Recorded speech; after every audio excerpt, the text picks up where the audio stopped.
Silahkan duduk Bapak Ibu, Shalom. Iya, Bapak Ibu, ya tidak ada yang lain yang kita rindukan di dalam hidup pengiringan kita kepada Tuhan selain kita ini hidup dan melihat kemuliaan Tuhan. Amin. Ya, karena ketika Tuhan memanggil kita untuk percaya kepada Dia, Tuhan sudah menyediakan kemuliaannya bagi kita. Dan apa yang terpenting yang harus kita dapatkan di dalam hidup pengiringan kita kepada Tuhan, yaitu ya kemuliaan Tuhan itu. Karena kemuliaan itu berbicara tentang kemenangan. Kemuliaan Tuhan berbicara tentang kelepasan, tentang semua hal yang kita rindukan terjadi. Saya banyak mendapatkan konseling, ibu saya ini sudah bertahun-tahun ikut Tuhan. Saya sudah berdoa, saya sudah ini, saya sudah itu, saya sudah ini dan itu. Tapi kenapa saya tidak mengalami ya yang namanya kemuliaan Tuhan? Saya tidak mengalami yang namanya ini ya kelepasan seperti yang saya dengar dan saya baca di dalam firman Tuhan. Hari ini kita akan belajar dari kisah hidup bangsa Israel. Bagaimana ketika bangsa Israel mengalami kehilangan kemuliaan Tuhan. Ya, saya akan ambil dari 1 Samuel pasal yang keempat. Saya sedikit beritahu kepada kita kisahnya. Pada waktu itu ketika Tuhan sudah tidak berkenan atas Imam Eli dan keluarganya.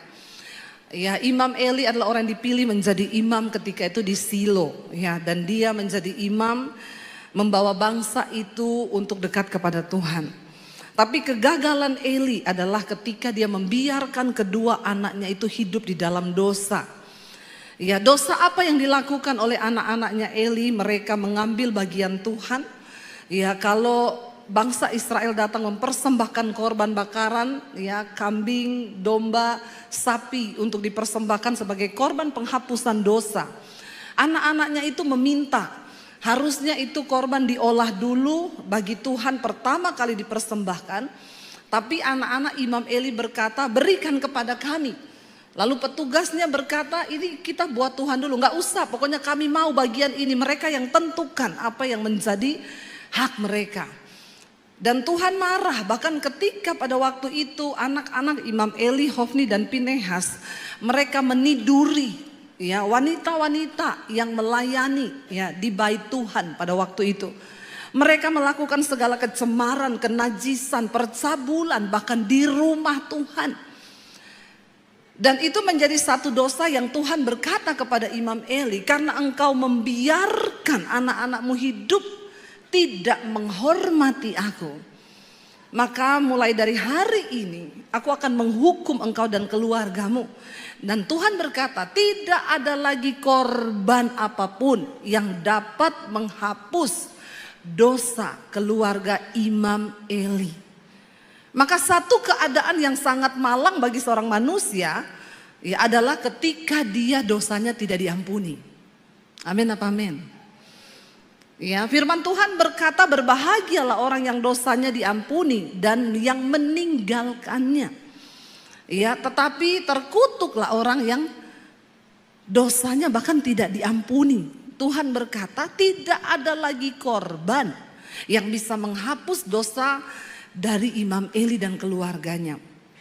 Sejak hari itu Tuhan mulai memilih seorang pengganti, yaitu Samuel, yang akan menggantikan Imam Eli. Dan kita melihat dalam keadaan itu Israel hidup kehilangan kemuliaan Tuhan. Bapak Ibu, seringkali kita merasa kita masih ke gereja, kita masih melakukan rutinitas kekristenan kita, tapi tanpa kita sadari seringkali kita ini hidup tanpa kemuliaan Tuhan. Waktu engkau hidup dalam kemuliaan Tuhan, semua orang akan melihat, wow, dia sungguh orang yang disertai Tuhan. Amin. Karena kita adalah suratan Kristus yang terbuka, yang hidup kita harusnya dapat dibaca oleh semua orang. Apa yang terjadi ketika kemuliaan Tuhan meninggalkan bangsa Israel? Mari kita lihat 1 Samuel pasal yang keempat. Tulisannya, judulnya di sana adalah tabut Tuhan dirampas. Ya, Filistin merebut tabut perjanjian. Ayat yang pertama, perkataan Samuel dinyatakan kepada seluruh bangsa Israel. Ya, sekarang bangsa Israel pergi berperang menghadapi bangsa Filistin. Mereka berkemah di samping di samping Ebenezer, dan bangsa Filistin berkemah di Afek. Ayat yang kedua, baca sama-sama ya supaya saudara tidak nganggur. Jadi saya juga ada temennya. Nanti kalau nganggur tidur. Orang itu kalau kebanyakan nganggur bahaya. Amin. Ya supaya saudara aktif juga. Saya tahu nih banyak yang gak baca Alkitab di rumah. Jadi baca Alkitab di gereja. Yuk baca bersama 1, 2, 3. Bangsa Filistin mengatur posisi barisan mereka untuk menghadapi Israel. Pada saat terjadi pertempuran, bangsa Israel terpukul kalah oleh bangsa Filistin. Mereka menewaskan kira-kira 4.000 orang dari pasukan Israel di medan pertempuran. Israel kalah atau menang? Berapa ribu orang yang tewas? 4.000. Kalah. Israel kalah terhadap orang Filistin. Ayat yang berikutnya, lalu orang-orang itu masuk ke dalam kemah dan berkata para tua-tua Israel, mengapa hari ini Yahweh membuat kita kalah di hadapan bangsa Filistin?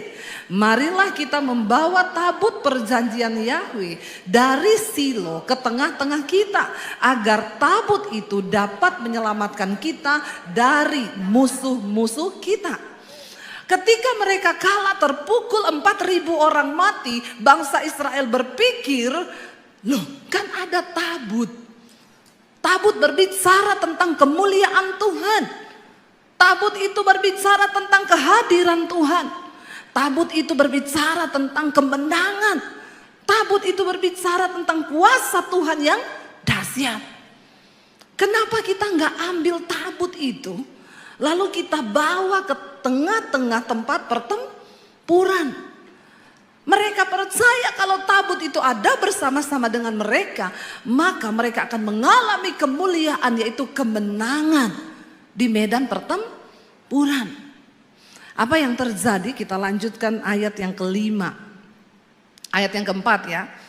Ayat yang keempat. Lalu baca bersama, bangsa itu mengutus orang ke Silo supaya mereka mengambil dari sana tabut perjanjian Yahweh Sabot itu. Yahweh semesta alam yang berdiam di antara kerub-kerub. Kedua anak laki-laki Eli, yaitu Hofni dan Pinehas, ada di sana bersama tabut perjanjian Elohim itu. Hofni dan Pinehas ada di sana.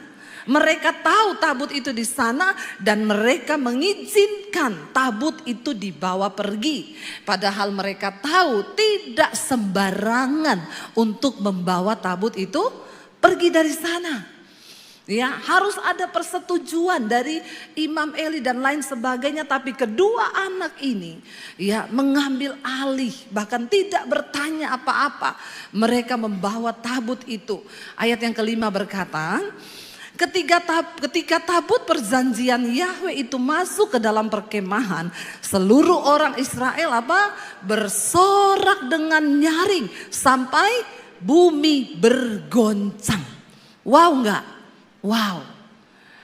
Kenapa mereka bersorak dengan nyaring? Karena mereka berpikir, wow, kemenangan besar akan terjadi.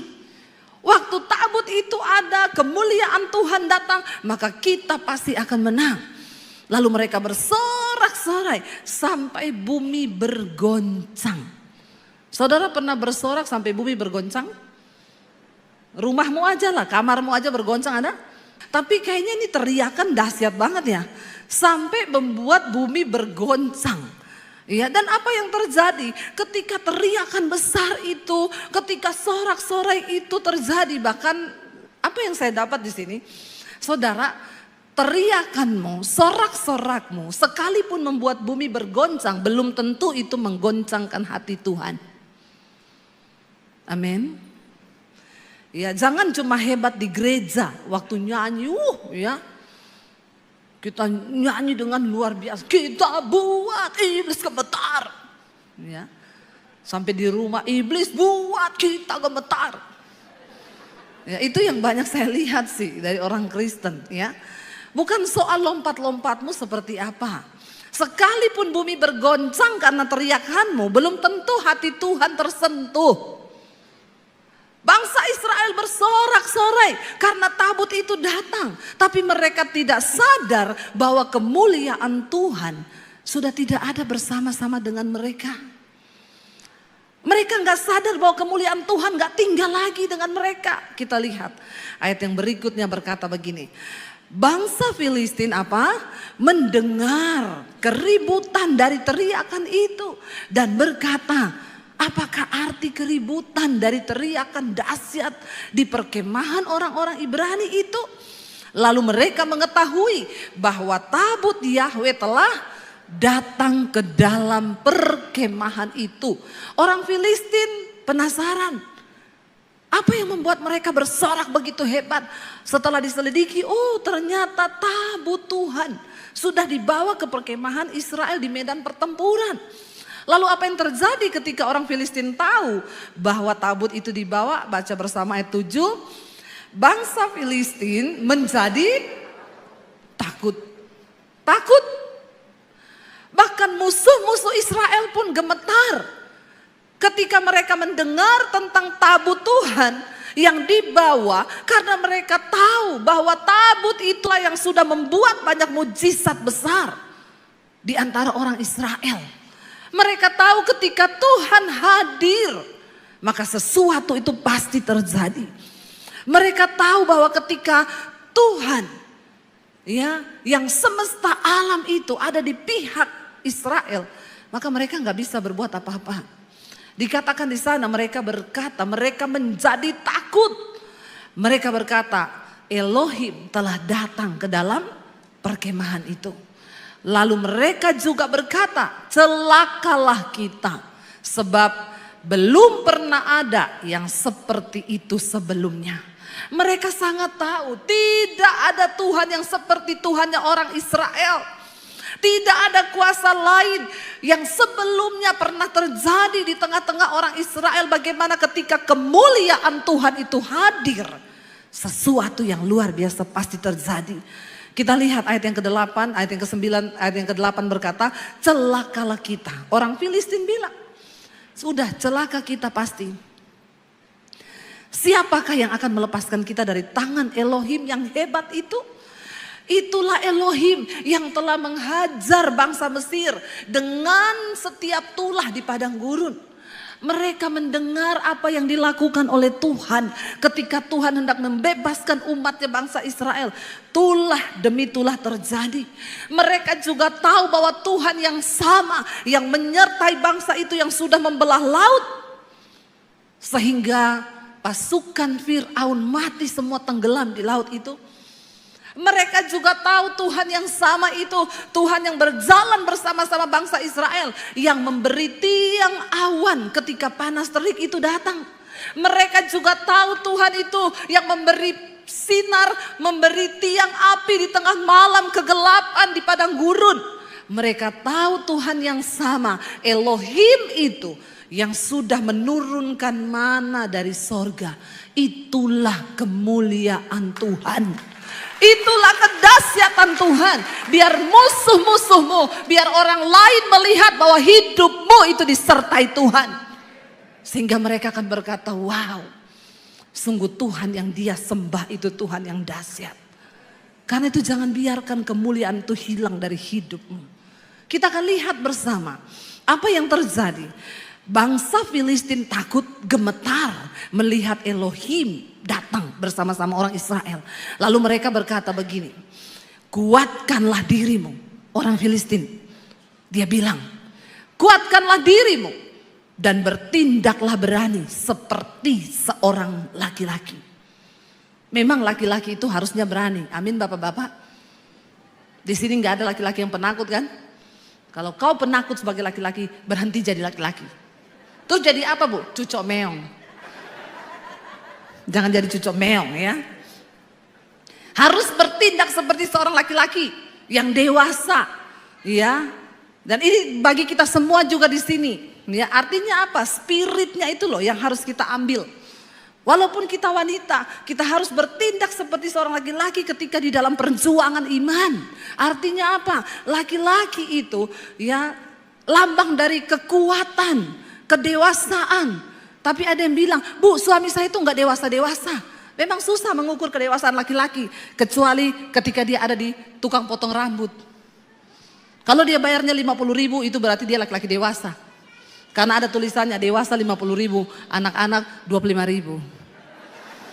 Ya, hanya di situ saja kelihatan kedewasaan laki-laki itu. Waktu dia bayar potong rambut.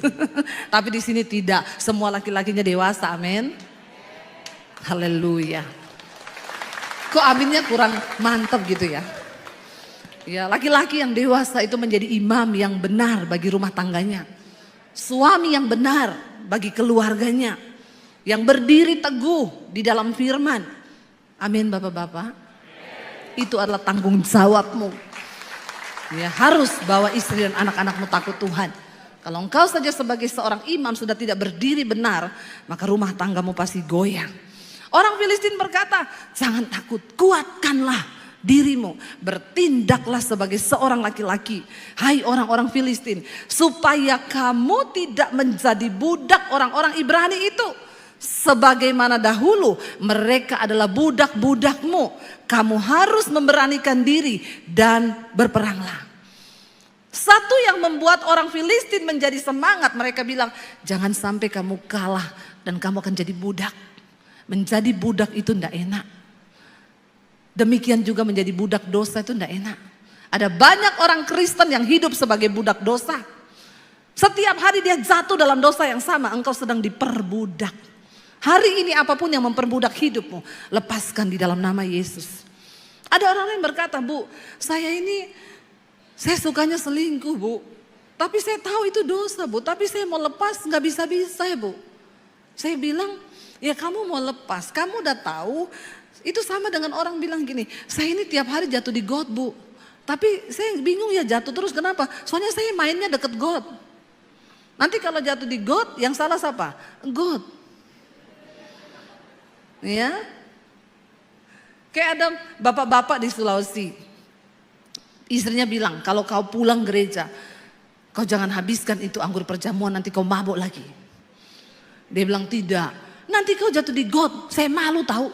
Setiap kali kamu pulang gereja, kamu mabuk, kamu jatuh di got. Nanti orang datang panggil, Bu itu loh suaminya di got. Dia bilang, saya malu. Suaminya bilang, tenang, saya sudah hafal di mana itu got. Jadi saya tidak mungkin jatuh di got. Ya, bener. Besoknya pulang gereja orang datang, Bu, suamimu jatuh di got. Dia datang ambil suaminya. Saya kan sudah bilang, Pak, saya itu malu kau jatuh di got terus karena mabok. Keluar kau. Dia bilang, kemarin tidak ada got di sini. Kenapa? Ada got. Siapa yang pindahin nih got ke sini? Nah, yang salah got. Orang itu kalau diperbudak dosa, ya selalu dia salahin orang. Ya, jangan engkau mau diperbudak. Satu-satunya alasan yang membuat bangsa Filistin maju dengan keberanian yang kokoh, karena di otaknya mereka tidak mau diperbudak. Mereka nggak mau jadi budaknya orang Israel. Apa yang terjadi Bapak Ibu? Alkitab berkata, baca bersama ayat yang ke-10. Lalu berperanglah bangsa Filistin itu dan bangsa Israel menang atau kalah?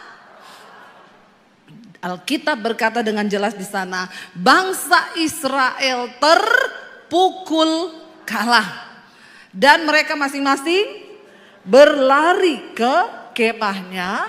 Terjadilah apa? Pembantaian yang besar. Sebab ada berapa yang mati? Ada 30.000 orang dari pasukan bangsa Israel yang gugur. Sebelum mereka berperang membawa tabut perjanjian, berapa yang mati? 4.000. Setelah mereka membawa tabut perjanjian, menang atau kalah? Yang mati berapa? Berlipat kali ganda yang mati. Lalu mereka bertanya, di mana kemuliaan Tuhan itu? Bukankah kami sudah membawa lambang dari kehadiran Tuhan di tengah kami? Bapak Ibu, Tuhan itu tidak bisa direkayasa. Mari engkau punya pemahaman yang benar akan firman Tuhan. Kenapa saya selalu berkata, jangan engkau suka titip-titip doa. Engkau harus datang sendiri kepada Tuhan, engkau harus bertemu Tuhan supaya engkau memiliki pengalaman pribadi dengan Tuhan. Tapi ada banyak orang Kristen tuh yang gak ngerti. Saya ditelepon, Bu Debbie, saya itu ada beli rumah baru di kawasan elit. Ibu bisa nggak doakan rumah saya sebelum saya tempati dengan keluarga? Nanti saya kasih alamatnya, nanti saya antar kuncinya ke rumah ibu berserta dengan amplop persembahannya. Tapi saya nggak ada, Bu, ibu aja pergi ke sana. Dalam hati saya bilang, Pret. Dia pikir ketika dia utus pendeta datang berdoa buat rumahnya, lalu rumah itu akan diberkati dan setannya pergi. Saya bilang, Pak, kalau saya datang doakan rumah itu bisa. Misal ada 10 setan di dalam, saya doakan, saya kuduskan 10 setan pergi. Tapi ketika Bapak masuk, setan ini ajak teman satu-satu, jadi 20 setan balik ke rumah itu dan tinggal dengan Bapak dan Ibu dan anak-anak. Makanya terjadi pertengkaran tiap hari ribut. Kenapa? Lalu ngomong, lo dulu didoakan pendeta Debbie, kenapa jadi malah tambah banyak setannya? Saya bilang saya tidak akan berdoa. Biar Bapak kirim amplop tebel, maaf ya Bapak Ibu. Jangan kau pikir pendeta itu ya cuma mau terima amplop. Emang saya pendeta apaan? Pret. Kalau ada pendeta yang mau begitu, sudah jangan percaya lagi sama itu pendeta. Jangan percaya itu pendeta abal-abal tuh. Suruh doakan rumah kosong mau. Nggak ada orangnya, yang penting dapat amplop, Pret. Ajarkan kepada umat itu pengajaran yang benar. Amin. Saya bilang Bapak Ibu harus ada di rumah itu. Nanti Bapak Ibu yang doa pengurapan. Saya cuma berdoa. Supaya apa? Waktu Bapak Ibu yang berdoa, setannya pergi. Bapak Ibu tinggal, setannya juga takut karena dia bilang ini dulu yang berdoa. Dia orang yang beriman. Jangan kau itu punya pemahaman yang salah. Makanya sekalipun kau pelayanan, sekalipun kau bayar persepuluhan, persembahan, kau pakai kalung salib yang besar, di rumahmu ada gambar Yesus yang gede, kau pikir setan takut? Hello? Bangsa Israel berpikir dengan mereka membawa tabut perjanjian, maka Tuhan akan berpihak kepada mereka. Tuhan bukan Tuhan yang bisa direkayasa. Saya ada masalah, Bu, saya baca doa Bapa Kami 100 kali. Dia kira setelah dia berdoa Bapa Kami 100 kali, yang ada Tuhan tuh enggak tergerak hatinya. Mulutmu berbusa, iya. Karena kau baca doa Bapa Kami 100 kali. Bangsa Israel bersorak karena tabut itu datang. Bahkan bumi gemetar karena sorak-sorak mereka. Tapi Tuhan gak ada di sana. Tuhan gak hadir di situ. Saudara mau buat ucapan syukur di rumahmu, engkau mau datangkan pendeta besar, pendeta hebat, bukan itu persoalannya. Apakah hati dan hidupmu itu benar-benar menghormati Tuhan? Apakah engkau menghormati kekudusannya? Apakah engkau hidup menghormati Tuhan dan dosa-dosa engkau buang dari hidupmu? Sekarang ini terlalu banyak orang yang bermain-main. Berapa banyak orang melayani Tuhan di mimbar, tapi mereka mencemarkan mimbar seperti anak-anaknya Hofni dan Pinehas, anaknya Eli. Mereka melakukan kenajisan, mereka tidur dengan perempuan-perempuan. Maka saya berkata, hello, engkau para pelayan mimbar, kita bukan gagah-gagahan di sini, ditampilkan di sini, nyanyi-nyanyi, keluar di YouTube, keluar di mana. Kalau hidupmu tidak dalam kemuliaan Tuhan, engkau hidup bersinah, engkau hidup dalam kenajisan, engkau melakukan percabulan. Banyak sekarang para WL, selingkuh, singers, pemain musik, hidup mereka nggak benar. Di sini nggak ada yang ngaku. Tapi mari kita kuduskan hidup kita. Amin. Supaya pelayanan kita tuh juga berdampak. Supaya apa yang kita sampaikan itu bisa diterima oleh orang. Hamba Tuhan kalau hidupmu sendiri di luar kemuliaan, maka pelayananmu tuh omong kosong. Sekalipun engkau berkhotbah itu tidak akan masuk ke dalam hatinya orang yang mendengar. Sebab engkau sendiri tidak menjadi pelaku-pelaku dari firman Tuhan. Itu yang terjadi. Saya diundang satu keluarga kaya, Bu, anak saya mau balik ke Amerika. Mereka kuliah di Amerika sekolah, jadi Ibu tolong doakan urapi mereka. Besok jam 8 pagi kalau bisa Ibu datang ke rumah kami. Saya bilang, ya saya mau datang asal ada bapaknya dan ibunya di situ. Mamahnya bilang, oh saya pasti ada, Bu, tapi suami saya nggak tahu ya. Kayaknya dia nggak bisa, Bu, karena dia tuh sibuk, bisnis, ada meeting, ada kepiting. Ada ini, ada itu. Oh, Bapak kerja terus sibuk ya? Iya. Terus ngundang saya kenapa? Ya supaya anak kami diberkati. Dia pikir kalau didoakan pendeta terus anaknya itu diberkati. Lalu saya bilang, kalau Bapak ada saya datang. Tapi kalau Bapak enggak ada saya enggak datang. Dalam hati saya, ya siapa saya? Kamu aja yang punya kepentingan dengan anakmu kok enggak menghormati Tuhan? Kok kamu suruh saya datang? Walaupun amplopmu tebel. Mereka tuh seringkali pikir pendeta itu hanya sekedar amplop. Saya juga berdoa supaya para pendeta yang mendengarkan khotbah saya ini bertobat. Kau jangan melihat amplopnya tebel. Katakan sesungguhnya yang benar tentang firman Tuhan. Ajarkan yang benar kepada umatmu. Jangan karena amplop, karena orang kaya, terus akhirnya oke. Lakukan sesuai firman Tuhan. Akhirnya dikabari malam-malam, Bu, oke Bu, saya bisa bujuk suami saya, Bu. Akhirnya besok dia bisa, Bu, jam 8 ya, Bu. Oke, saya datang. Ketika sudah berkumpul, saya berdoa, lalu saya bilang nanti saya akan berdoa buat anak-anak. Tapi yang akan mengurapi anak-anak ini bapak dan ibu. Suaminya mulai kelimpungan, bingung. Hah? Saya? Saya bilang, loh kenapa Pak? Ya, tidak ada berkat yang lebih besar bagi seorang anak daripada berkat dari orang tua. Amin. Karena orang tua pasti memberkati anak dengan segenap hati. Kalau pendeta kan hanya sekedar mendoakan, tapi orang tua dengan harapan, dengan air mata, dia rindu anaknya ini benar-benar diberkati oleh Tuhan. Lalu, loh, Bu Debbie sini sebentar Bu, saya diajak ke ruang sebelah. Kenapa? Bu, kan katanya kalau kita doakan berkat tumpang tangan kepada orang itu bisa transfer spirit ya Bu. Terus saya bilang, iya kenapa Pak?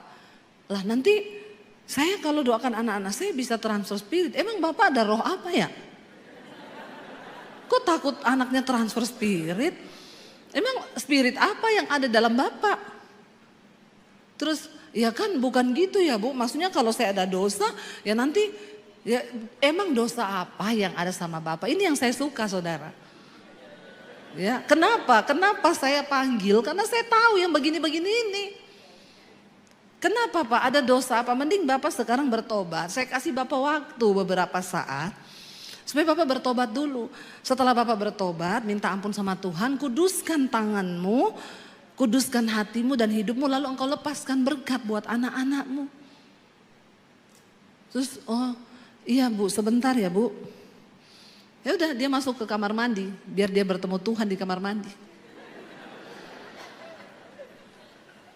Bapak-bapak, enggak ada berkat yang lebih besar bagi anak cucumu selain berkat dari hidupmu. Makanya engkau harus hidup dalam pertobatan, amin. Akhirnya dia keluar, masih tanya lagi, jadi saya ya Bu? Iya jadi Bapak. Ya udah akhirnya dia doakan anak-anaknya. Itu yang benar. Jangan engkau pikir ketika engkau panggil pendeta hebat, terus anakmu diberkati gitu. Tuhan tuh nggak bisa direkayasa. Tuhan tuh nggak bisa main-main. Kau pikir kau bisa sogok Tuhan? Nggak bisa.